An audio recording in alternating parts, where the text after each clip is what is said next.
भाई साहब जी पहुंचे हैं सरवलो दे बाटे दे विच जल छकण वास्ते। हाँ जी, की हाल ने जी?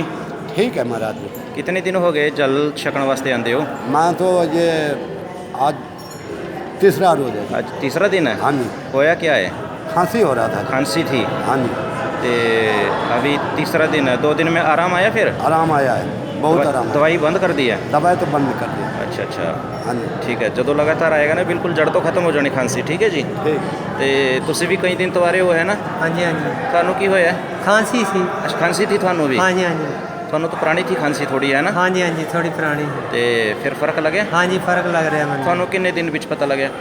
मैनू 4-5 दिन ही पता लग गया। अच्छा अच्छा, 6वां दिन है मैनू। खांसी वापस हो गई है? हाँ जी हाँ जी। और दवाई छोड़ दी है? दवाई नहीं मैं खाता। ठीक है ठीक है ठीक है ठीक है।